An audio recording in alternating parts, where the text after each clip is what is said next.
ਹੁਣ ਸੰਤ ਜਰਨੈਲ ਸਿੰਘ ਜੀ ਖਾਲਸਾ ਪਿੰਡਾਂ ਵਾਲੇ ਆਪਣੇ ਵਿਚਾਰ ਰੱਖ ਰਹੇ ਹਨ ਔਰ ਸ਼ਹੀਦ ਨੂੰ ਸ਼ਰਧਾਂਜਲੀ ਭੇਟ ਕਰਨਗੇ। ਬੋਲੇ ਸੋ ਨਿਹਾਲ।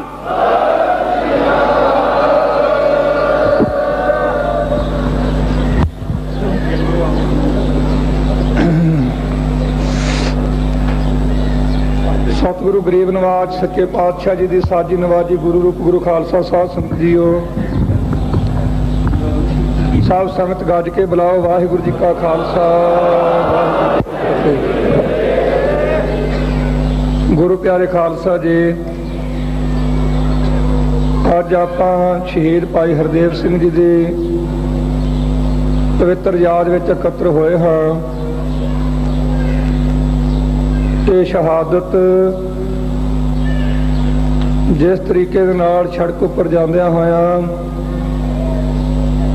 पुलिस ने सिख संगतां दे मन विच दहशत बिठाउण वास्ते ਅਤੇ इस दमदमी टकसाल नूं जिस नूं पिंडरां वाली टकसाल कहा जाता है खत्म करन दी घाट घड़ के इहियां कीता है। मैं समझदा हाँ कि इदों वड्डी कोई बुजदली नहीं हो सकती ते इदों वड्डा सरकार नूं कोई भुलेखा भी नहीं हो सकता। जिस टकसाल नूं खत्म करन वास्ते अहमद शाह अब्दाली वर्गे होर उस वर्तमान टाइम दे जालम लोगों ने यत्न किया पर इस टकसाल नूं खत्म नहीं कर सके। विख बड़ा भारी समझदा कि मैं बहुत वड्डा सियाणा हाँ। बहुत चर्चा चली अखबारों में अजे भी चल रही है कि ये लाश नानक निवास विच क्यों लियांदी गई। अकाली दल ते श्रोमणी कमेटी इसकी निखेधी करे। वो अगों जेड़े जवाब मिले आ वो तुसां सारिਆਂ ने पढ़े है। संत बाबा हरचंद सिंह जी लौंगोवाल ने भी, गुरचरण सिंह जी टावड़ा साहबान ने, श्रोमणी कमेटी के प्रधान साहबान जो हैं, जगदेव सिंह जी तलवंडी जथेदार साहबान, भाई सुखजिंदर सिंह जी, होर भी बाकी लीडर ने थावां थावां ते चंगे करारे शब्दों में उत्तर दिता कि असीं किसी भी शहीद का कदे भी साथ नहीं छड्डांगे। जो साथ होवेगा असीं पूरा पूरा सत्कार करांगे। दास ने भावें अगे 2-3 स्टेजां ते प्रचार किया है पर अखबारां वालियां ते हो सकदा कोई सेंसर लगा होवे, बैन लगा होवे, वो अखबारां विच खबरां नहीं आईयां। कई संगतां दे मन विच यह है कि शायद भाई हरदेव सिंह की शहीदी तो पिछों जरनैल सिंह के मन के उपर कोई बोझ पै गया तां नहीं बोलता। खालसा जी ये गल नहीं।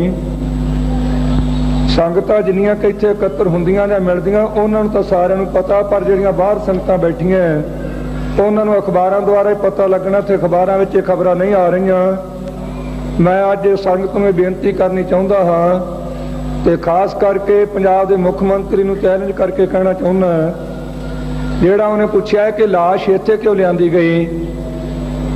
उन्हें जां तां इतिहास पढ़िया नहीं तो जां पढ़ के चेता भुल गया। इंद्री दी अपना इंदिरा दी चपली झाड़न विच इहदा ख्याल लगा रहिंदा। अठे पैर भी कदों इहदी मैं चपली झाड़ा ते कदों मेरी कुर्सी कायम रहे, इस पासे दा उहनूं ध्यान नहीं होना।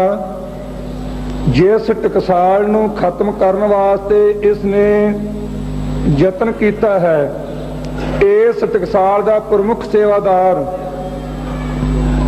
बाबा दीप सिंह जी शहीद महापुरख ब्रह्म ज्ञानी कलगीधर दशमेश पिता जी तो जिन्हों ने अर्थ सुने अते अपने हथी सतगुरु ग्रंथ साहिब जी के स्वरूप दमदमा साहब साबो की तलवंडी गुरु की कांसी विखे बैठ के लिखे। 80 साल की उम्र च सुनेहा मिलिया है कि बाबा जी हरमंदर साहब की बेअदबी हो रही है,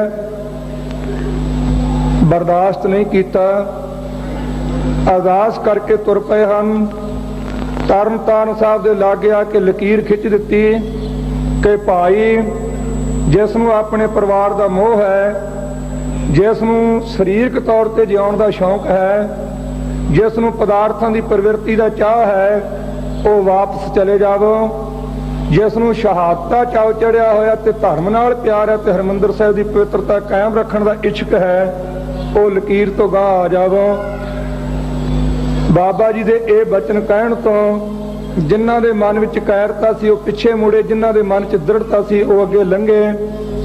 80 ਸਾਲ ਦੀ ਉਮਰ ਵਿੱਚ ਖਾਲਸਾ ਜੀ ਇਹ ਟਕਸਾਲ ਦਾ ਮੁਖੀ ਤੁਰ ਰਿਹਾ ਸੀ। ਚੱਬੇ ਦੇ ਲਾਗੇ ਆ ਕਰਕੇ ਵਾਰ ਹੋ ਗਿਆ ਜਮਾਲ ਖਾਂ ਦੇ ਨਾਲ, ਦੋਹਾਂ ਦੇ ਸੀਸ ਧੜਾਂ ਤੋਂ ਜੁਦਾ ਹੋ ਗਏ। ਉਸ ਵੇਲੇ ਗੁਰਮੁਖਾਂ ਵੱਲੋਂ ਬੇਨਤੀ ਹੋਈ ਬਾਬਾ ਨੱਥਾ ਸਿੰਘ ਜੀ ਵੱਲੋਂ ਕਿ ਬਾਬਾ ਜੀ ਤੁਹਾਡਾ ਬਚਨ ਸੀ ਕਿ ਅਸੀਂ ਗੁਰੂ ਰਾਮਦਾਸ ਸਾਹਿਬ ਦੇ ਚਰਨਾਂ ਵਿੱਚ ਜਾ ਕੇ ਆਪਣਾ ਸੀਸ ਭੇਟਾ ਕਰਾਂਗੇ। ਭਾਵੇਂ ਇੱਥੇ ਕਾਵਰਸ ਦੁਆਰਾ ਇਹਦਾ ਪ੍ਰਕਰਨ ਹੋਰ ਤਰੀਕੇ ਨਾਲ ਵੀ ਬਣਾਇਆ ਜਾਂਦਾ ਹੈ ਕਿ ਹੋਣੀ ਦਾ ਤੇ ਬਾਬਾ ਦੀਪ ਸਿੰਘ ਦਾ ਮੁਕਾਬਲਾ ਹੋਇਆ। ਹੋਣੀ ਨੇ ਚੈਲੰਜ ਕੀਤਾ ਕਿ ਮੈਂ ਤੁਹਾਡਾ ਬਚਨ ਨਹੀਂ ਪੂਰਾ ਹੋਣ ਦੇਵਾਂਗੀ। ਸੀਸ ਕੱਟਣ ਤੋਂ ਪਿੱਛੋਂ ਤਾਨਾ ਮਾਰਿਆ ਕਿ ਬਾਬਾ ਜੀ ਤੁਸੀਂ ਕਹਿੰਦੇ ਸੀ ਅਸੀਂ ਆਪਣਾ ਬਚਨ ਪੂਰਾ ਕਰਾਂਗੇ, ਮੈਂ ਤੁਹਾਨੂੰ ਕਿਹਾ ਸੀ ਮੈਂ ਕਦੇ ਅੱਜ ਤੱਕ ਇਹਦਾ ਪਰਨ ਪੂਰਾ ਨਹੀਂ ਹੋਣ ਦਿੱਤਾ, ਹੁਣ ਤੁਸੀਂ ਦੱਸੋ। ਉਸ ਵੇਲੇ ਬਾਬਾ ਦੀਪ ਸਿੰਘ ਜੀ ਨੇ ਜਵਾਬ ਦਿੱਤਾ ਕਿ ਮੇਰਾ ਕੀ ਵਿਗੜਿਆ। ਰੱਖ ਕੇ ਖਾਲਸਾ ਜੀ 18 ਸੇਰ ਦਾ ਖੰਡਾ ਹੱਥ 'ਚ ਪਕੜ ਕੇ ਜ਼ਾਲਮਾਂ ਨੂੰ ਚੰਗੀ ਤਰ੍ਹਾਂ ਲੋਹੇ ਦੇ ਚਣੇ ਚਬਾਏ ਤੇ ਇਸ ਟਕਸਾਲ ਦੇ ਪ੍ਰਮੁੱਖ ਸੇਵਾਦਾਰ ਬਾਬਾ ਦੀਪ ਸਿੰਘ ਜੀ ਸ਼ਹੀਦ ਦਾ ਸਰੀਰ ਇਹ ਪ੍ਰਕਰਮਿਆਂ ਵਿੱਚ ਗਿਆ ਸੀ। ਇਸ ਪ੍ਰਕਰਮਿਆਂ ਵਿੱਚੋਂ ਸਰੀਰ ਦਾ ਇਸ਼ਨਾਨ ਕਰਵਾ ਕੇ ਫਿਰ ਜਾ ਕੇ ਬਾਹਰ ਚਾਟੀਵਨ ਜੋ ਜਗ੍ਹਾ ਬਣੀ ਬਾਬਾ ਜੀ ਦੀ ਯਾਦ ਵਿੱਚ ਉੱਥੇ ਸੰਸਕਾਰ ਕੀਤਾ ਗਿਆ। ਉਸ ਤੋਂ ਪਿੱਛੋਂ ਆਪਣੀ ਇਸ ਜ਼ਿੰਦਗੀ ਦੇ ਦੌਰ ਵਿੱਚ ਬੇਅੰਤ ਜ਼ਿੰਮੇਵਾਰ ਸੱਜਣਾ ਨੇ ਜੋ ਅਕਾਲੀ ਦਲ ਵਿੱਚ ਰਹਿ ਕੇ ਕੌਮ ਦੀ ਸੇਵਾ ਕਰਦੇ ਰਹੇ, ਉਹਨਾਂ ਦੇ ਸਰੀਰ ਸ਼ਾਂਤ ਹੋਏ। ਸਾਰਿਆਂ ਦੀਆਂ ਲਾਸ਼ਾਂ ਇੱਥੇ ਆਈਆਂ। ਸੰਤ ਬਾਬਾ ਫਤਿਹ ਸਿੰਘ ਜੀ ਦੀ ਲਾਸ਼ ਵੀ ਇੱਥੇ ਆਈ, ਫੇਰੂ ਮਾਨ ਦੀ ਲਾਸ਼ ਵੀ ਇੱਥੇ ਆਈ। ਸੋ 78 ਦੇ ਸਿੰਘ ਜਿਹੜੇ ਸ਼ਹੀਦ ਹੋਏ ਸੀ ਬਾਹਰ ਨਰਕ ਧਾਰੀਆਂ ਦੇ ਨਾਲ ਸ਼ਾਂਤਮਈ ਢੰਗ 'ਚ ਰਹਿੰਦਿਆਂ ਹੋਇਆ, ਉਹਨਾਂ ਦੀਆਂ ਲਾਸ਼ਾਂ ਇੱਥੇ ਆਈਆਂ। ਜਥੇਦਾਰ ਮੋਹਨ ਸਿੰਘ ਜੀ ਤੁਰ ਸਵਰਗਵਾਸੀ PGI ਹਸਪਤਾਲ ਵਿੱਚ ਉਹਨਾਂ ਦਾ ਅੰਤਮ ਸਮਾਂ ਹੋਇਆ, ਉਹਨਾਂ ਦੀ ਲਾਸ਼ ਇੱਥੇ ਆਈ। ਸੰਤ ਬਾਬਾ ਗੁਰਬਚਨ ਸਿੰਘ ਜੀ ਖਾਲਸਾ ਪਿੰਡਰਾਂ ਵਾਲੇ ਜੋ ਦਾਸ ਤੋਂ ਤੀਜੇ ਥਾਂ ਪਹਿਲਾਂ ਸਨ, ਉਹਨਾਂ ਨੇ ਗਮਨ ਮਹਿਤੇ ਕੀਤਾ ਸੱਚਖੰਡ ਗਮਨ। ਉਹਨਾਂ ਦੀ ਲਾਸ਼ ਇੱਥੇ ਲਿਆ ਕੇ ਇਸ਼ਨਾਨ ਕਰਵਾ ਕੇ ਪਿੰਡਰੀ ਲਗਾਏ ਤੇ ਉੱਥੋਂ ਕੀਰਤਪੁਰ ਸਾਹਿਬ ਜਾ ਕੇ ਸੰਸਕਾਰ ਕੀਤਾ। ਤੇ ਜੇ ਭਾਈ ਹਰਦੇਵ ਸਿੰਘ ਦੀ ਲਾਸ਼ ਇੱਥੇ ਆ ਗਈ, ਇਹਦੇ ਨਾਲ ਪਵਿੱਤਰਤਾ ਕਿਵੇਂ ਭੰਗ ਹੋ ਗਈ। ਇਸ ਸਥਾਨ ਤੇ ਸ਼ਹੀਦਾਂ ਦੀਆਂ ਲਾਸ਼ਾਂ ਆਉਂਦੀਆਂ, ਕੁਰਬਾਨੀ ਕਰਨ ਵਾਲਿਆਂ ਦੀਆਂ ਲਾਸ਼ਾਂ ਆਉਂਦੀਆਂ, ਪਰ ਜੇ ਕੁਰਬਾਨੀ ਕਰਨ ਵਾਲਿਆਂ ਦਾ ਕੋਈ ਖੂਨ ਪੀ ਕੇ ਤੇ ਆਪਣੇ ਆਪ ਨੂੰ ਬਾਦਸ਼ਾਹ ਕਹਾਉਣ ਦਾ ਹੱਕ ਰੱਖਦਾ ਤੇ ਜਾਂ ਕਹਿਲਾਉਣਾ ਚਾਹੁੰਦਾ, ਉਹਦੀ ਲਾਸ਼ ਹਰਮੰਦਰ ਸਾਹਿਬ ਵਾਲੇ ਸਥਾਨ ਚੋਂ ਵੱਢ ਕੇ ਤੇ ਬੁੱਢੇ ਜੋੜਲ ਜਾ ਕੇ ਖੁੱਦੋ ਖੁੰਡੀ ਵੀ ਖੇਡਿਆ ਗਿਆ। ਪਵਿੱਤਰ ਖੂਨ ਵਾਲਿਆਂ ਦੀਆਂ ਲਾਸ਼ਾਂ ਇੱਥੇ ਆਉਂਦੀਆਂ ਤੇ ਅਪਵਿੱਤਰ ਖੂਨ ਵਾਲਿਆਂ ਦੀਆਂ ਲਾਸ਼ਾਂ ਨੂੰ ਇੱਥੋਂ ਸਰੀਰਾਂ ਨੂੰ ਲਾਸ਼ ਬਣਾ ਕੇ ਤੇ ਬਾਹਰ ਲਿਜਾਇਆ ਜਾਂਦਾ ਹੈ।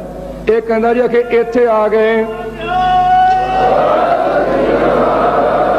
ਹਰਮੰਦਰ ਸਾਹਿਬ ਦੀ ਪ੍ਰਕਰਮਿਆਂ ਦੀ ਜੋ ਫਰਸ਼ ਹੈ, ਇੱਕ ਇੱਕ ਸਿਰ ਦੇ ਥੱਲੇ ਖਾਲਸਾ ਜੀ 100 ਸ਼ਹੀਦ ਸਿੰਘ ਦਾ ਸਿਰ ਲੱਗਾ, ਇੱਕ ਇੱਕ ਸਿਰ ਦੇ ਥੱਲੇ, ਇੱਕ ਇੱਕ ਇੱਟ ਦੇ ਥੱਲੇ।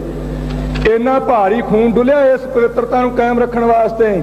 ਤੇ ਇਹ ਉੱਠ ਕੇ ਚਪਲੀਆਂ ਝਾੜਦਾ ਬੀਬੀ ਦੀਆਂ ਕਹਿੰਦਾ ਜੀ ਕਿ ਪਵਿੱਤਰਤਾ ਭੰਗ ਕਰ ਦਿੱਤੀ, ਮੈਨੂੰ ਕਿਤੇ ਲੌਂਗੋਵਾਲ ਸਾਹਿਬ ਕਹਿ ਦੇਣ, ਮੈਂ ਅੱਧੇ ਘੰਟੇ 'ਚ ਭਿੰਡਰਾਂ ਵਾਲੇ ਨੂੰ ਉੱਥੋਂ ਕੱਢ ਲਵਾਂਗਾ। ਅਕਾਲ ਤਖਤ ਸਾਹਿਬ ਤੇ ਮੈਂ ਪਰਸੋਂ ਬੇਨਤੀ ਕੀਤੀ ਸੀ, ਅੱਜ ਵੀ ਕਹਿਣਾ ਚਾਹੁੰਦਾ ਹਾਂ, ਖਾਲਸਾ ਜੀ ਹਕੂਮਤ ਦੇ ਨਸ਼ੇ ਵਿੱਚ ਬੰਦਾ ਬਹੁਤ ਕੁਝ ਕਰਦਾ। ਸੰਤ ਬਾਬਾ ਕਰਤਾਰ ਸਿੰਘ ਜੀ ਖਾਲਸਾ ਕਿਹਾ ਕਰਦੇ ਸੀ, ਕਹਿੰਦੇ ਭਾਈ ਰਾਜਨੀਤਿਕ ਨੇ ਤਾਂ ਵੋਟਾਂ ਲੈਣੀਆਂ, ਉਹਨਾਂ ਦੇ ਬਾਪੂ ਨੂੰ ਖੋਤਾ ਕਹਿੰਦੇ, ਜੇ ਕੁਰਸੀ ਤੇ ਬਹਿ ਜਾਣ ਤੇ ਖੋਤੇ ਆਪਣੇ ਬਾਪੂ ਨੂੰ ਖੋਤਾ ਕਹਿਣ ਲੱਗ ਪੈਂਦੇ ਆ ਤੇ ਖੋਤੇ ਨੂੰ ਬਾਪੂ ਕਹਿਣ ਲੱਗ ਪੈਂਦੇ ਆ। ਇਹ ਹਾਲਤ ਇਹਦੀ ਹੈ। ਇਹਨੂੰ ਕਹੋ ਕਿ ਮੁੱਖ ਮੰਤਰੀ ਦਾ ਅਹੁਦਾ ਛੱਡ ਕੇ ਤੂੰ ਤਾਂ ਕਹਿੰਦਾ ਨਾ ਮੈਂ ਨਾਨਕ ਨਿਵਾਸ ਚੋਂ ਕੱਢ ਕੇ ਲੈ ਜੂ, ਤੂੰ ਮੁੱਖ ਮੰਤਰੀ ਦੇ ਅਹੁਦੇ ਤੋਂ ਅਸਤੀਫਾ ਦੇ ਦੇ ਇੱਕ ਵਾਰ, ਤੇ ਜਿੱਥੇ ਕਹੇਗਾ ਸੜਕ ਤੇ ਮੈਂ ਬਾਹਰ ਆ ਜਾਊਂਗਾ ਤੇ ਨਾਲ ਫੜ ਕੇ ਲੈ ਜਾਂਦੇ ਨੂੰ। ਮੈਨੂੰ ਪਤਾ ਤਾਂ ਲੱਗੂ ਥੋੜਾ ਘਣਾ। ਪੁੱਤ ਮਾਵਾਂ ਦੇ ਮਰਵਾਈ ਜਾਣਾ, ਬੈਠਾ ਉੱਥੇ ਚੰਡੀਗੜ੍ਹ 'ਚ ਬੋਰੀਆਂ ਲਾਈਆਂ ਹੋਈਆਂ, ਛਾਤੀ ਧੜਕ ਵੱਜਦੀ ਹੈ, ਕਿਤੇ ਨਿਕਲੇਗਾ ਬਾਹਰ ਤੇ ਤੈਨੂੰ ਪਤਾ ਲੱਗਣਾ ਵੀ ਖਾਲਸੇ ਨਾਲ ਹੱਥ ਜੁੜਦੇ ਕਿਵੇਂ ਹੈ।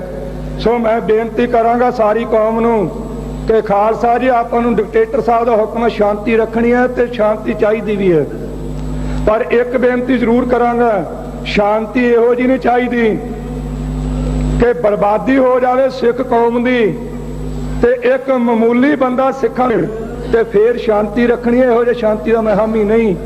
शांति रखनी है, जो हुक्म ਉਹਨੂੰ ਮੰਨਣਾ है। ਜਦੋਂ तक गौरमेंट अपने बाहर काम करती है जरूर ठंडे रहो, क्योंकि अपना धर्म युद्ध मोर्चा चले आप सफलता प्राप्त करनी है, सारे ने हक लेने अपने। पर किसी भी टाइम ते किसी भी दिन गौरमेंट इस स्थान की पवित्रता ਨੂੰ भंग करने वास्ते चार दीवारी के अंदर आउंदी है। मैं पुरजोर अपील करांगा सारी सिख संगत नूं, जिन्नी पिंडां शहरां विच सारे देश च वसदे हो, जिद्दे तुहानूं पता लग जावे कि चार दीवारी के अंदर आके इन्होंने हमला किया है, तुहाडी जिम्मेवारी बनदी हर एक थां ते बैठे जो गुरु के निंदक है ते सिख कौम दे उल्टा उन्हां नूं सोध देना चाहिए, उहदी ढिल नहीं होनी चाहिए तुहाडे वल्लों।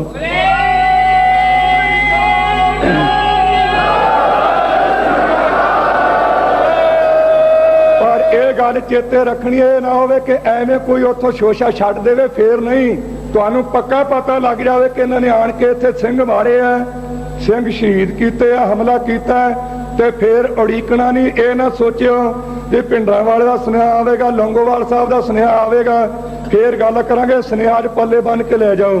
नौजवान कई आउंदे है, बाबा जी जो हुक्म करेगा फट्टे चुक देंगे, वो फट्टे रखे कितने चरा के चुक के लियाने भाई तुसीं। मैं इत्थों किन्ने वेर ऐलान कर चुके हैं कि सतगुरु ग्रंथ साहब सच्चे पातशाह जी का अपमान करने वाला कोई भी मनुख है, ਉਹਨੂੰ ਗੱਡੀ ਚੜਾ ਕੇ ਚੂਰਾ ਚੂਰਾ ਕਰਕੇ ਸਾਡੇ ਕੋਲ ਆਇਆ ਕਰੋ, ਅਸੀਂ ਸੰਭਾਂਗੇ। ਆ ਖਟੜਾ ਪਿੰਡ ਹੈ ਲੁਧਿਆਣੇ ਜ਼ਿਲ੍ਹੇ 'ਚ, ਰਾੜਾ ਸਾਹਿਬ ਤੋਂ 4 ਕਿਲੋਮੀਟਰ ਪੈਂਦਾ ਹੈ ਖਟੜਾ ਪਿੰਡ। ਸਤਿਗੁਰੂ ਗ੍ਰੰਥ ਸਾਹਿਬ ਸੱਚੇ ਪਾਤਸ਼ਾਹ ਦੇ ਸਰੂਪ ਦਾ ਰਮਾਲਾ ਲਾ ਕੇ ਖਾਲਸਾ ਜੀ ਗੋਹੇ ਦੇ ਵਿੱਚ ਰੂੜੀ ਵਿੱਚ ਦੱਬ ਦਿੱਤਾ ਹੈ। ਉਹ ਸਰੂਪ ਰੂੜੀ ਵਿੱਚੋਂ ਕੱਢਿਆ ਸਿੰਘਾਂ ਨੇ, ਹੁਣ ਤੱਕ ਉਹ ਸਰੂਪ ਗੋਹੇ ਨਾਲ ਲਿਬੜਿਆ ਹੋਇਆ ਉੱਥੇ ਗੁਰਦੁਆਰੇ ਵਿਰਾਜਮਾਨ ਹੈ। मैं सारी संगत नूं पुछना चाहुंदा, तुहाडे किन्ने गए उत्थे दसो। एक बंदा भी दसो गए हैं। 3 महीने हो गए इस केस नूं, ये मेरे कोले आ जाने, जथेदारां नूं मिल लैने, प्रधान साहब नूं कह दिंदे आ जी जो हुक्म होगा वो हुक्म काहदे ते लिखाउणा, तुसां दसो गुरु के प्यारिओ। एक बंदा दसो जिन्ने बैठे, जिन्हां ने जाके उत्थे इनकुआरी कीती ते जां ईस्ट नूं गोहे विच दबण वाले नूं किसी ने सजा दी है तो दसो। वो किहनूं पुछना है, किहदी जिम्मेवारी लेना चाहुंदे हो? इदों वध जिम्मेवारी कित्थे देवांगे असीं? दरबार साहब का स्थान होवे, 5वें पातशाह दे पवित्र चरण पै के धरती पवित्र हुई होवे, 10 ਸਰੂਪਾਂ ਦੀ आत्मिक जोत का प्रकाश होवे, संगत विच खड़ो के मैं जिम्मेवारी नाल गल तुहानूं कह रहा है, तो फिर भी तुसीं उन्हां लोकां नूं दंड ना देवो ते पिछों कहो बाबा जी जो कहोगे करांगे, की करोगे फिर तुसीं? ये कहंदा कि मैं बड़ा सियाणा ते सूझवान हाँ, मुख मंत्री पंजाब दा, सिख वखरी कौम की गल चल रही है। मैं भावें मता पास करने दे टाइम ते इत्थे नहीं सी, पर मैनूं पता लगा लीडर साहबानां नूं तां पता सारा, सिख वखरी कौम का मता पास होया। बड़ा अखबारां ने हत्थ चुके, जिहड़े विरोधी सी, सारे दुनिया फिरका परस्ती का प्रचार करने वास्ते यतन किया गया। सिख अलहदगी चाहुंदे आ, सिख वखरा होना चाहुंदे आ। मैं दिल्ली रह के आया 10 दिन, मैनूं भी उत्थे पुछया गया, इत्थे भी नित पुछदे जिहड़े बाहरों अखबारां वाले प्रेमी आउंदे आ, संत जी तुसीं खालसा चाहुंदे हो? मैं भाई ना असीं विरोध तां करदे आ ते ना जे हमायत करदे, चुप है। हाँ एक गल निश्चयवाचक है, जे ऐरकी हिंदुस्तान की राणी ने दे दिता तो लै जरूर लवांगे, छड्डदे नहीं। 1947 वाली गलती नहीं करते, पर मंगते है जे नहीं। ये तो काम इंदिरा गांधी का मेरा नहीं, तो ना लौंगोवाल का, ना किसी होर साडे लीडर का। ये काम इंदिरा का, सानू इंदिरा दसे हिंदुस्तान विच नाल रखना जां नहीं रखना। असीं नाल रहना चाहुंदे, हिंदुस्तान विच रहना चाहुंदे आ, इंदिरा दसे कि रखना कि नहीं। काम ओहदा पुछदे सानू, असीं कोई चौकीदार थोड़ा ओहदा काम असीं करिए। सिख एक वखरी कौम है, जिहड़े पढ़े लिखे वीर है उन्हां नूं खुशी भी होई होवेगी। 3-4 दिन होए है, एक खबर आई है इंग्लैंड विच पगड़ी के संबंध विच फैसला होया है। पढ़े लिखे वीरां नूं बहुत ज्ञात है, तो बड़ी डूंगी गल है। इंग्लैंड की पार्लीमेंट ने फैसला कर दिता कि सिख एक वखरी कौम ही नहीं, कली सिख एक वखरी नस्ल है। ਸਿੱਖ ਇੱਕ ਵੱਖਰੀ ਨਸਲ ਹੈ। ਨਸਲ ਜਿਵੇਂ ਬਾਗ ਹੁੰਦਾ ਹੈ ਫਲਾਂ ਦਾ, ਉਹਦੇ ਵਿੱਚ ਬੂਟੇ ਹੁੰਦੇ ਆ ਕਈ ਪ੍ਰਕਾਰ ਦੇ, ਉਹਨੂੰ ਸਾਰੇ ਨੂੰ ਬਾਗ ਕਹਿ ਦਿੰਦੇ ਆ, ਪਰ ਉਹਦੇ ਵਿੱਚੋਂ ਵਿਸ਼ੇਸ਼ ਨਸਲਾਂ ਵੇਖੀਆਂ ਜਾਂਦੀਆਂ। ਉਹਨਾਂ ਨੇ ਫੈਸਲਾ ਕੀਤਾ ਕਿ ਸਿੱਖ ਵੱਖਰੀ ਕੌਮ ਤਾਂ ਹੈ ਨਹੀਂ, ਪਰ ਇਹ ਇੱਕ ਵੱਖਰੀ ਨਸਲ ਵੀ ਹੈ ਦੁਨੀਆ ਵਿੱਚੋਂ। ਉਸ ਪਾਰਲੀਮੈਂਟ ਨੇ ਫੈਸਲਾ ਕੀਤਾ ਹੋਵੇ ਤੇ ਅਕਾਲੀ ਦਲ ਦੇ ਵਿੱਚ ਬੈਠ ਕੇ, ਸ਼੍ਰੋਮਣੀ ਕਮੇਟੀ ਵਿੱਚ ਬੈਠ ਕੇ ਸਾਡੇ ਲੀਡਰ ਸਾਹਿਬਾਨਾਂ ਨੇ ਵੀ ਫੈਸਲਾ ਕੀਤਾ ਹੋਵੇ ਸਿੱਖ ਇੱਕ ਵੱਖਰੀ ਕੌਮ ਹੈ, ਤੇ ਮਹਾਸ਼ੇ ਕਹਿਣ ਨਹੀਂ ਜੀ ਇਹ ਤਾਂ ਇੱਕ ਹਿੰਦੂਆਂ ਦਾ ਅੰਗ ਹੈ।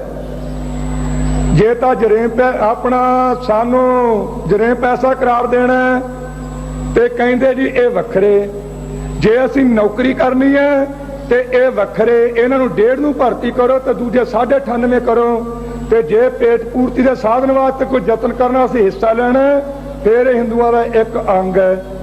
ਇਹ ਕੀ ਕਾਰਨ ਹੈ? ਅੱਗੇ ਵੀ ਇੱਕ ਦਿਨ ਦਾਸ ਨੇ ਬਿਆਨ ਦਿੱਤਾ ਸੀ, ਜੇ ਸਿੱਖ ਹਿੰਦੂਆਂ ਦਾ ਇੱਕ ਅੰਗ ਹਨ ਤੇ ਵੱਖਰੇ ਨਹੀਂ, ਤੇ ਫਿਰ ਅਖਬਾਰਾਂ ਵਿੱਚ ਤੇ ਪਾਰਲੀਮੈਂਟ ਵਿੱਚ ਤੇ ਅਸੈਂਬਲੀ ਵਿੱਚ ਇਹ ਕਹਿਣਾ ਸ਼ੁਰੂ ਕਰੋ ਕਿ ਹਿੰਦੂ ਅੱਤਵਾਦੀ ਹੈ, ਤੇ ਜੇ ਸਿੱਖ ਅੱਤਵਾਦੀ ਹੈ ਤੇ ਫਿਰ ਮੰਨੋ ਕਿ ਸਿੱਖ ਵੱਖਰੀ ਕੌਮ ਹੈ। ਅੱਤਵਾਦੀ ਕਹਿਣਾ ਤੇ ਸਿੱਖ ਨੂੰ, ਤੇ ਜੇ ਇਕੱਠਿਆਂ ਕਹਿਣਾ ਤੇ ਸਾਰੇ ਹਿੰਦੂ। ਇਹਦਾ ਜਵਾਬ ਦੇਵੇ ਗੌਰਮੈਂਟ। ਉੱਥੇ ਬੈਠੇ ਪਾਰਲੀਮੈਂਟ 'ਚ ਮਤੇ ਪਾਸ ਕਰੀ ਜਾਂਦੇ ਆ। ਮੈਨੂੰ ਪਤਾ ਲੱਗਾ, ਮੈਂ ਖਬਰ ਆਪ ਤਾਂ ਪੜ੍ਹੀ ਨਹੀਂ, ਕਦੇ ਗਲਤ ਵੀ ਨਾ ਹੋਵੇ, ਮਾਰ ਦੀ ਹਜ਼ੂਰੀ 'ਚ ਖੜਾ ਸੁਣਿਆ ਮੈਂ ਕਿਸੇ ਸਿੰਘ ਤੋਂ, ਆ ਵੀਰ ਦਵਿੰਦਰ ਸਿੰਘ ਕੋਈ ਪ੍ਰੇਮੀ ਮੈਂ ਤਾਂ ਵੇਖਿਆ ਨਹੀਂ ਅੱਜ ਤੱਕ, ਉਹਨੇ ਲਿਖਿਆ ਹੈ ਕਿ ਮੈਂ ਆਪਣੇ ਪਰਿਵਾਰ ਨੂੰ, ਆਪਣੀ ਮਾਤਾ ਨੂੰ, ਬੱਚਿਆਂ ਨੂੰ, ਮੈਂ ਆਪ ਭਿੰਡਰਾਂ ਵਾਲੇ ਕੋਲੇ ਜਾਵਾਂਗਾ, ਉਹਨੂੰ ਕਹਾਂਗਾ ਨਾ ਮੇਰਾ ਸਾਰਾ ਪਰਿਵਾਰ ਮਾਰ ਦੇ, ਜੇ ਤੂੰ ਖੂਨ ਦਾ ਪਿਆਸਾ ਤੇ ਇਹਦੇ ਨਾਲ ਰੱਜ ਲੈ। ਕਹਿ ਤਾਂ ਦਿੱਤਾ, ਫਿਰ ਆ ਜਾਂਦਾ। ਤੈਨੂੰ ਮੋੜਿਆ ਕਿਹਨੇ ਹੈ? ਇਹ ਪਤਾ ਤਾਂ ਆਉਣ ਤੋਂ ਲੱਗਣਾ ਨਾ। ਉਹ ਜਿਸ ਮਨੁੱਖ ਦਾ ਕੰਮ ਹੈ ਨਸ਼ੇ ਛਡਾਉਣੇ, ਜਿਸ ਮਨੁੱਖ ਦਾ ਕੰਮ ਹੈ ਅੰਮ੍ਰਿਤ ਛਕਾਉਣਾ, ਜਿਸ ਮਨੁੱਖ ਦਾ ਕੰਮ ਹੈ ਗਾਤਰੇ ਕਿਰਪਾਨ ਪਾਉਣੀ, ਜਿਸ ਮਨੁੱਖ ਦਾ ਕੰਮ ਹੈ ਕੇਸਰੀ ਨਿਸ਼ਾਨ ਸਾਹਿਬ ਦੇ ਥੱਲੇ ਇਕੱਠਿਆਂ ਕਰਨਾ, ਜਿਸ ਮਨੁੱਖ ਦਾ ਕੰਮ ਹੈ ਪੰਥ ਦੀ ਡਟ ਕੇ ਨੰਗੇ ਤੜ ਹਮਾਇਤ ਕਰਨੀ ਤੇ ਕਰਨ ਦੀ ਪ੍ਰੇਰਨਾ ਦੇਣੀ, ਜਿਸ ਮਨੁੱਖ ਦਾ ਕੰਮ ਹੈ ਕਿ ਆਗਿਆ ਭਈ ਅਕਾਲ ਕੀ ਤਵੀ ਚਲਾਇਓ ਪੰਥ, ਸਭ ਸਿੱਖਣ ਕੋ ਹੁਕਮ ਹੈ ਗੁਰੂ ਮਾਨਿਓ ਗ੍ਰੰਥ, ਇਸ ਗੁਰੂ ਦੇ ਲੜ ਲਾਉਣਾ ਤੇ ਸ਼ਬਦ ਗੁਰੂ ਦੇ ਮੰਨਣ ਵਾਸਤੇ ਦ੍ਰਿੜਤਾ ਸਹਿਤ ਕਹਿਣਾ, ਤੇ ਉਸ ਮਨੁੱਖ ਵਾਸਤੇ ਕਹਿਣਾ ਜੀ ਇਹ ਖੂਨ ਦਾ ਪਿਆਸਾ ਹੈ।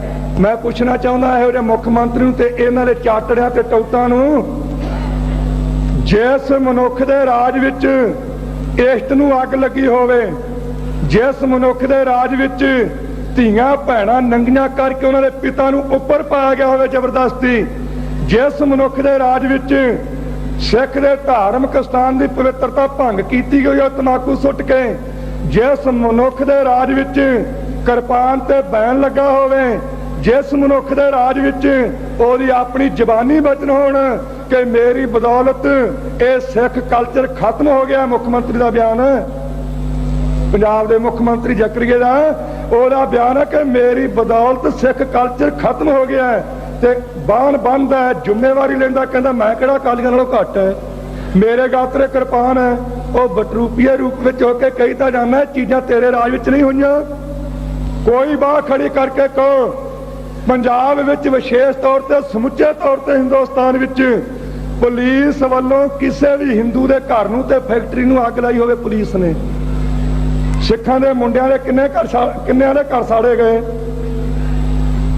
ਹਿੰਦੁਸਤਾਨ ਵਿੱਚ ਕਿਸੇ ਹਿੰਦੂ ਦੀ ਲੜਕੀ ਤੇ ਮੁਕੱਦਮਾ ਚੱਲਦਾ ਤੇ ਕੋਈ ਮਨੁੱਖ ਉੱਠ ਕੇ ਦੱਸੋ ਇਹ ਸਿੱਖਾਂ ਦੀਆਂ ਲੜਕੀਆਂ ਤੇ ਮੁਕੱਦਮੇ ਕਿਉਂ? ਖਾਲਸਾ ਜੀ ਤੁਹਾਨੂੰ ਵੀ ਬੇਨਤੀ ਕਰਦਾ ਹਾਂ, ਆਪਣੇ ਮਨ ਵਿੱਚ ਵੀ ਇੱਕ ਕਾਇਰਤਾ ਹੈ, ਆਪਾਂ 30-30 ਹਜ਼ਾਰ ਛਡਾਉਂਦੇ ਰਹੇ, 30-30 ਹਜ਼ਾਰ, ਪਰ ਜੇ ਅਫਸੋਸ ਤੇ ਦੁੱਖ ਹੈ ਤੇ ਤੁਹਾਡੇ ਤੇ ਗਿਲਾ ਵੀ ਹੈ ਜਿਹੜੇ ਬਾਹਰ ਬੈਠੇ ਹੈ। ਬੀਬੀ ਨਛੱਤਰ ਕੌਰ ਤੇ ਕੇਸ ਚੱਲ ਰਿਹਾ, ਲੁਧਿਆਣੇ ਰਹਿ ਰਹੀ ਹੈ, ਸਮਰਾਲੇ ਤਰੀਕਾਂ ਪੈਂਦੀਆਂ, ਲੀਡਰ ਸਾਹਿਬਾਨ ਸਾਰੇ ਬੈਠੇ ਆ ਤੇ ਆਪਾਂ ਵੀ ਸੰਗਤ ਰੂਪ ਵਿੱਚ ਇਕੱਤਰ ਹੋਏ ਹਾਂ, ਸਾਰੇ ਉੱਠ ਕੇ ਉਹਦੇ ਸੜਕ ਤੇ ਜਾ ਖੜੇ ਹੋਈਏ ਤੇ ਬੀਬੀ ਦੇ ਲੱਗੇ ਹੋਏ ਹੱਥ ਕੜੀ, ਇੱਕ ਹਿੰਦੂ ਟੋਪੀ ਵਾਲਾ ਉੱਠ ਕੇ ਕਹਿ ਦੇਵੇ ਉਹ ਸਿੱਖੋ ਲੀਡਰ ਸਾਹਿਬਾਨ ਨੂੰ ਆ ਤੁਹਾਡੀ ਭੈਣ ਚੱਲੀ ਆ, ਦੱਸੋ ਆਪਣੇ ਕੋਲ ਉੱਤਰ ਕੀ ਹੈ? कोई जवाब है तो दस दिओ। ओए एक लड़की नूं आपां तरीक ते जाण तो नहीं रोक सके, की अपने च सिੱਖੀ ਦਾ जज्बा है, की अपने मन च दृढ़ता है। लड़िया अमरजीत सिंह, पुलिस मारन गई, ओहदा दा लग गया, उन्होंने उन्होंने गड्डी चढ़ा दिता। पुलिस का दा लग गया तो उन्होंने धोखे नाल झूठा पुलिस मुकाबला बना के मार दिता। और तुसी वो तो हक लै लिया, उन्होंने मार दिता। बीबी ने की गुनाह किया? ये सिख दी लड़की क्यों कचहरियां च जा रही है? जे सारे वास्ते कानून इको जाए, पर अपनी बोझरी ते कैरता है। तो जो कोई दूरी तू बोलिया ना कर, तेरे ते मुकदमे बन चले है। मैनू तो कल पता लगा कि धारा का कहते 506 भी है, कोई नकमी जी धारा है। वो जो बनाना सी कोई चज का ही बना, मेरे तो छोटा जिहा काहदा केस सी। साडे तो इष्ट ने फैसला कर दिता है, जदों जन्म लैके आए हैं हर एक मनुख ते केस बनिया। मरण लिखाए मंडल में आए, उथे मरना लिखा के फिर मातलोक विच आए हैं। केस तो उत्थे बने हैं, कदे इस पासे ध्यान दिता भी इहनूं किवें नजिठना है। आ छोटे छोटे केस बना दिते। जे तो मैं कह दिता भी शहीदां दा हक लैना, इष्ट दी बेअदबी दा हक लैना, धियां भैणां दी इज्जत लुट्टी दा हक लैना, सिखां नूं एक थां इकट्ठियां करना, सारिआं दे नशे छडाउणे है। इस वास्ते कौम तैयार पर तैयार रहे। ते जे साडे ते हमले बंद ना कीते, असीं गिण गिण के अपना बदला लवांगे। ये मैं वचन कह दिते। ते कहंदे जी गर्म प्रचार कीता है, ते जे पंजाब दा मुख मंत्री कहंदा है कुचल देंगे, दरड़ देंगे, मल देंगे, उहदे ते कोई केस नहीं।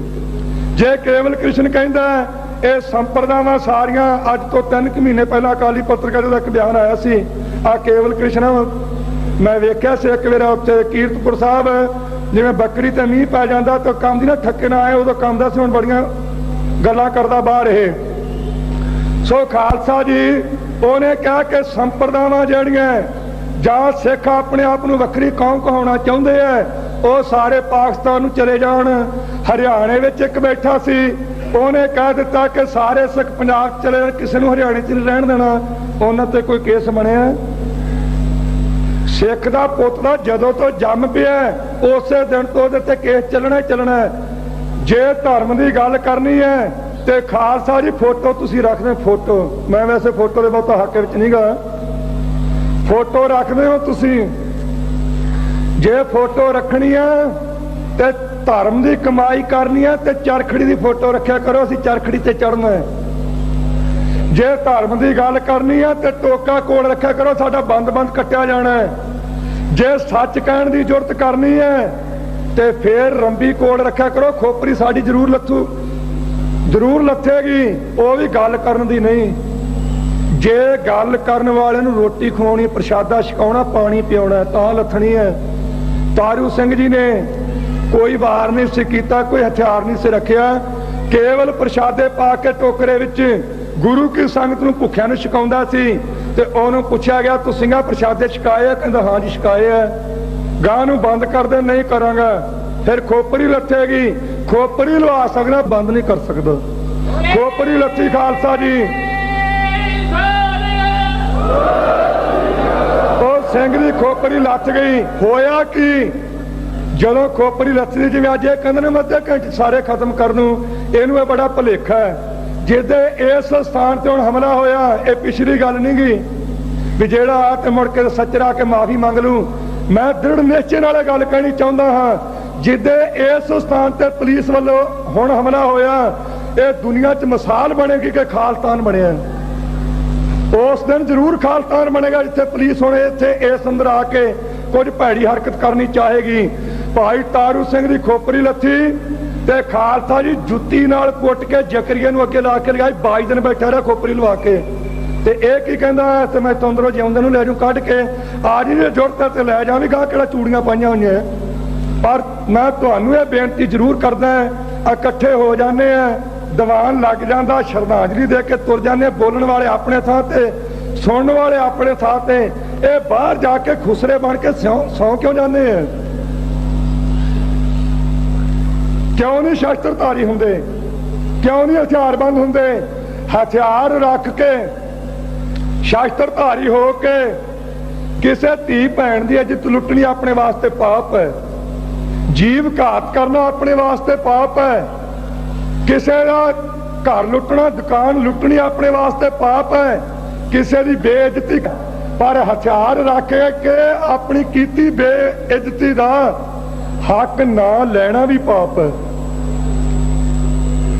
ਪਵਨ ਕੁਮਾਰ 230 ਗ੍ਰਨੇਡ ਰੱਖੇ, 230, ਜਿਹਦਾ ਲਾਇਸੈਂਸ ਕਦੇ ਵੀ ਨਹੀਂ ਬਣਦਾ, ਉਹਦੇ ਤੇ ਕੋਈ ਮੁਕੱਦਮਾ ਨਹੀਂ। ਤੇ ਜੇ ਪੱਗ ਵਾਲਾ ਕਿਤੇ ਕਹੇ ਮੈਂ ਲਾਇਸੈਂਸੀ ਬੰਦੂਕ ਹੀ ਰੱਖ ਲਵਾਂ, ਕਹਿੰਦੇ ਜੀ ਇਹ ਤਾਂ ਅੱਤਵਾਦੀ ਹੈ, ਇਹਨੂੰ ਟੰਗ ਦਿਓ ਪੁੱਠਾ, ਇਹਨੂੰ ਫਾਂਸੀ ਲਾ ਦਿਓ। ਇੱਕ ਨੁਕਤ, ਜੇ ਤਾਂ ਪੱਗਾਂ ਸਿਰ ਤੇ ਰੱਖ ਕੇ ਤੇ ਸਾਬਤ ਸੂਰਤ ਰਹਿ ਕੇ ਤੇ ਸਿੱਖ ਵੱਖਰੀ ਕੌਮ ਕਹਾ ਕੇ ਆਪਣੇ ਧਾਰਮਿਕ ਚਿੰਨ੍ਹਾਂ ਦੇ ਸਹਿਤ ਵਿਚਰਨਾ ਸੰਸਾਰ ਵਿੱਚ, ਫੇਰ ਤਾਂ ਖਾਲਸਾ ਜੀ ਬੱਚਾ ਬੱਚਾ ਤੇ ਮਾਈ ਬਜ਼ੁਰਗ ਤੇ ਨੌਜਵਾਨ ਤਤਪਰ ਹੋ ਤੇ ਸੀਸ ਤਲੀ ਤੇ ਰੱਖ ਕੇ ਸੜਕਾਂ ਤੇ ਆ ਜਾਓ। ਆ 4 ਤਰੀਕ ਨੂੰ ਹੁਕਮ ਹੋਇਆ। ਤੇ ਜੇ ਸਿਰ ਤੇ ਟੋਪੀਆਂ ਰੱਖ ਕੇ ਤੇ ਮੂੰਹ ਸਿਰ ਮਨਾ ਕੇ ਤੇ ਚੱਪਲੀਆਂ ਝਾੜ ਕੇ ਤੁਰਨਾ, ਫੇਰ ਜਿੱਥੇ ਮਰਜੀ ਤੁਰੇ ਫਿਰ ਕੋਈ ਕੁਝ ਨਹੀਂ ਕਹਿੰਦਾਗਾ। ਅਣਖ ਨਾਲ ਜਿਉਣਾ ਤੇ ਸ਼ਹੀਦੀ ਵਾਸਤੇ ਤਿਆਰ ਹੋਵੋ, ਤੇ ਬੇਗੈਰਤੀ ਤੇ ਬੇਅਣਖੀ ਦੀ ਜ਼ਿੰਦਗੀ ਨਾਲ ਜਿਉਣਾ, ਤੇ ਫਿਰ ਜਿੱਥੇ ਮਰਜੀ ਤੁਰੇ ਫਿਰ ਤੁਹਾਨੂੰ ਕੋਈ ਹੱਥ ਨਹੀਂ ਲਾਉਂਦਾਗਾ। ਪਰ ਸਿੱਖੀ ਧਰਮ ਵਾਸਤੇ ਤਿਆਰ ਪ੍ਰਤਿਆਰ ਹੋਵੋ। 400 ਸਾਲ ਪਹਿਲਾਂ ਤੋਂ ਕੀਤਾ ਹੈ, 10ਵੇਂ ਪਾਤਸ਼ਾਹ ਨੇ 300 ਸਾਲ ਪਹਿਲਾਂ ਕਰ ਦਿੱਤਾ ਹੈ, ਸਤਿਗੁਰੂ ਨਾਨਕ ਦੇਵ ਜੀ ਨੇ 500 ਸਾਲ ਪਹਿਲਾਂ ਫੈਸਲੇ ਕੀਤੇ ਹੈ। ਗ੍ਰੰਥ ਪੜ੍ਹੀਏ ਤੇ ਪਤਾ ਲੱਗਦਾ ਹੈ। ਭਾਇਆ ਸ਼ਬਦ ਆਉਂਦੇ ਹਨ ਤੇ ਮੰਡਲੀ ਕੀਤੋ ਸੋ ਆਪਣਾ ਪੰਥ ਨਿਰਾਲਾ। ਨਿਰਾਲੇ ਦਾ ਅਰਥ ਵੱਖਰਾ, ਪੰਥ ਦੇ ਅਰਥ ਤਾਂ ਬਹੁਤ ਆ, ਪਰ ਆਪਾਂ ਪੰਥ ਦੇ ਅਰਥ ਇੱਥੇ ਰੱਖੀਏ ਜਿੰਨਾ ਕੁ ਆਪਾਂ ਜਾਣਦੇ ਹੋ। ਮਾਰਿਆ ਸਿੱਕਾ ਜਗਤ ਵਿੱਚ ਨਾਨਕ ਨਿਰਮਲ ਪੰਥ ਚਲਾਇਆ। ਉੱਥੇ ਨਿਰਮਲ ਭਗਵੇਂ ਕੱਪੜਿਆਂ ਦਾ ਨਹੀਂ, ਨਿਰਮਲ ਉਜਲ ਪੰਥ ਦਾ ਨਾਮ ਹੈ। 10ਵੇਂ ਪਾਤਸ਼ਾਹ ਨੇ ਕਿਹਾ ਜਾਵਲਾ ਖਾਲਸਾ ਰਹਿ ਨਿਆਰਾ, ਤਬ ਲਗ ਤੇਜ ਦਿਓ ਮੈਂ ਸਾਰਾ, ਜਾਵੇ ਗਏ ਵਿਪਰਨ ਕੀ ਰੀਤ, ਮੈਂ ਨਾ ਕਰੋ ਇਨ ਕੀ ਪ੍ਰਤੀਤ। ਸਤਿਗੁਰੂ ਕਹਿੰਦੇ ਜੇ ਇਹਨਾਂ ਦੀ ਰੀਸ ਕਰਾਂਗੇ ਤੇ ਮੈਂ ਭਰੋਸਾ ਨਹੀਂ ਖਾਲਸੇ ਦਾ ਕਰਾਂਗਾ। ਹੁਣ ਆਪਾਂ ਵੇਖ ਲਈਏ, ਆਪਣੇ ਪਿਤਾ ਜੀ ਕਹਿ ਰਹੇ ਹਨ ਗੁਰੂ ਗੋਬਿੰਦ ਸਿੰਘ ਸਾਹਿਬ ਜੀ, ਬਿਨਾ ਸ਼ਾਸਤਰ ਕੇ ਸੰਗ ਨਰੰਗ ਭੇਡ ਜਾਨੋ, ਗਹਿ ਕਾਨ ਤਾਕੋ ਕਿਤੇ ਲੈ ਸਧਾਨੋ, ਇਹੀ ਮੋਰ ਆਗਿਆ ਸੁਣੋ ਸਿੱਖ ਪਿਆਰੇ, ਬਿਨਾ ਸ਼ਾਸਤਰ ਕੇ ਸੰਗ ਨਾ ਦੇਵੋ ਦਿਦਾਰੇ। ਮੇਰਾ ਸਿੱਖ ਜਿਹੜਾ ਹੈ, ਮੇਰਾ ਪੁੱਤਰ ਜਿਹੜਾ ਹੈ, ਉਹ ਕੇਸਾ ਧਾਰੀ ਹੋਵੇ ਤੇ ਸ਼ਾਸਤਰ ਧਾਰੀ ਹੋਵੇ। ਜੇ ਦੋ ਚੀਜ਼ਾਂ ਸਿੱਖ ਕੋਲ ਨਹੀਂ, ਭਾਵੇਂ ਕਿੰਨੀ ਤਪੱਸਿਆ ਕਰਦਾ, ਮੈਂ ਉਹਨੂੰ ਦਰਸ਼ਨ ਨਹੀਂ ਕਦੇ ਦੇਵਾਂਗਾ। ਆਪਣੇ ਪਿਓ ਦਾ ਇਹ ਫੈਸਲਾ ਹੈ, ਤੇ ਜਿਨ੍ਹਾਂ ਦੇ ਪਿਓ ਦਾ ਇਹ ਫੈਸਲਾ ਹੈ ਕਿ ਤੁਸੀਂ ਜੰਗ ਵੇਲੇ ਸ਼ਾਸਤਰ ਚੁੱਕੋ ਤੇ ਉਦੋਂ ਪਿੱਛੋਂ 9 ਤਾਗੇ ਨਾਲ ਜਨੇਊ ਕੁੰਜੀ ਪਾਉਣ ਵਾਸਤੇ ਰੱਖ ਲਓ, ਬੰਨਣ ਵਾਸਤੇ। ਉਹ 230 ਗ੍ਰਨੇਡ ਤੇ ਬੰਦੂਕਾਂ ਤੇ ਸਟੇਨਾਂ ਰੱਖਣ, ਤੇ ਜਿਹਦੇ ਪੁੱਤਰ ਨੂੰ ਹੁਕਮ ਹੈ ਤੂੰ ਸ਼ਾਸਤਰ ਬਿਨਾਂ ਰਹਿਣਾ ਨਹੀਂ, ਉਹਦੇ ਤੇ ਕਹਿੰਦੇ ਅੱਜ ਪਾਬੰਦੀ, ਉਹਨੂੰ ਚੈਲੰਜ ਹੈ। ਆ ਹੁਣ ਜਥੇਦਾਰ ਜੀ ਬੋਲਦੇ ਹਟੇ ਆ ਰਮੇਸ਼ ਬਾਰੇ, ਉਹ ਕਹਿੰਦਾ ਜੀ 4 ਵਜੇ ਕਿਉਂ ਗਏ? ਆ ਲਾਲੇ ਦਾ ਮੁੰਡਾ ਹੈ, ਮੈਂ ਤਾਂ ਵੇਖਿਆ ਨਹੀਂ ਸੁਣਿਆ ਅਖਬਾਰਾਂ ਚੋਂ। 4 ਵਜੇ ਜੀਪ ਤੇ ਕਿਉਂ ਗਏ? ਹੁਣ ਤਾਂ ਮੈਂ ਇੱਥੇ ਬੈਠਾ, ਚਲੋ ਕਿਸੇ ਵੇਲੇ ਵੀ ਉੱਠ ਖੜੋਵਾਂ। ਆ ਜਦੋਂ ਮੈਂ ਬਾਹਰ ਰਿਹਾ, ਮੈਂ ਤਾਂ 18 ਦੀਵਾਨ ਲਾਉਣੇ ਪੈਂਦੇ ਸੀ, ਤੇ 7 ਰਾਤਾਂ ਤੇ 7 ਦਿਨ ਸੰਗਤ ਨੇ 1 ਮਿੰਟ ਨਹੀਂ ਸੌਣ ਦਿੱਤਾ। ਤੇ ਜੇ ਇਹੋ ਜਿਹੇ ਦੇ ਵਿਧਾਨ ਦੇ ਅਨੁਸਾਰ ਚੱਲਣਾ ਹੋਵੇ ਤੇ ਫਿਰ ਤਾਂ ਰੋਟੀ ਖਾਣੀ ਵੀ ਔਖੀ ਹੋ ਜੂ। ਸਿੱਖ ਦੇ ਪੁੱਤ ਵਾਸਤੇ ਗੁਰਮਰਜ਼ਾਦਾ ਹੈ ਕਿ ਪੈਰ ਰਾਤ ਗਈ ਤੱਕ ਭਜਨ ਕਰਨਾ ਹੈ, ਤੇ ਪੈਰ ਰਾਤ ਰਹਿੰਦੀ ਤੋਂ ਉੱਠ ਕੇ ਫੇਰ ਸਿਮਰਨ ਵਿੱਚ ਜੁੜਨਾ ਹੈ। ਸਤਿਗੁਰੂ ਦਾ ਤਾਂ ਗੁਰਮਤਿ ਦਾ ਰਾਹ ਇਹ। ਤੇ ਨਾਲੇ ਇਹੋ ਜਿਹੇ ਬੰਦਿਆਂ ਨੂੰ ਪੁੱਛਣ ਦੀ ਲੋੜ ਕੀ ਹੈ? ਉਹ ਜਿਨ੍ਹਾਂ ਲੋਕਾਂ ਨੂੰ ਇੱਕ ਵਾਰੀ ਨਰੰਗੇ ਨੇ ਕਹਿ ਦਿੱਤਾ ਕਿ ਟੋਪੀ ਤੇ ਜਨੇਊ ਲਾ ਕੇ ਮੰਜੇ ਤੇ ਰੱਖ ਕੇ ਕੁੱਟਿਆ ਮਾਰਿਆ ਕੋਈ ਨਹੀਂ ਗਾ, ਵਾਰ ਨਹੀਂ ਕਿਸੇ ਤੇ ਕੀਤਾ, ਤੰਗ ਨਹੀਂ ਕਿਸੇ ਨੂੰ ਕੀਤਾ।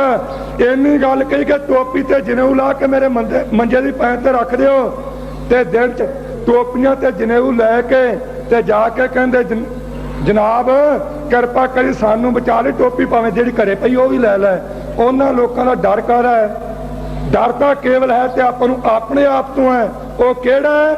ਜਿਹੜੇ ਨੌਜਵਾਨ ਸਿੱਖਾਂ ਦੇ ਮੁੰਡੇ ਸਿੱਖੀ ਤੋਂ ਪੱਤ ਹੋ ਰਹੇ ਹੈ, ਭੈੜੇ ਪਾਸੇ ਤੁਰ ਰਹੇ ਹੈ, ਇਸ ਚੀਜ਼ ਦਾ ਡਰ ਹੈ। ਬਾਕੀ ਟੋਪੀਆਂ ਵਾਲਿਆਂ ਦਾ ਕੋਈ ਡਰ ਨਹੀਂ। ਨਿਸ਼ਚੈ ਕਰ ਆਪਣੀ ਜੀਤ ਕਰੋ ਦੇ ਰਾਹ ਤੇ ਚਲੋ। ਕਿਸੇ ਦੇ ਰਹਿਬਰ ਨੇ ਅੰਗੂਰਾਂ ਦੀ ਸ਼ਰਾਬ ਮੰਗੀ ਹੈ, ਕਿਸੇ ਦੇ ਰਹਿਬਰ ਨੇ ਹੂਰਾਂ ਦਾ ਲਾਲਚ ਦਿੱਤਾ ਹੈ, ਪਰ ਜੇ ਹੂਰੇ ਮਿਲਣ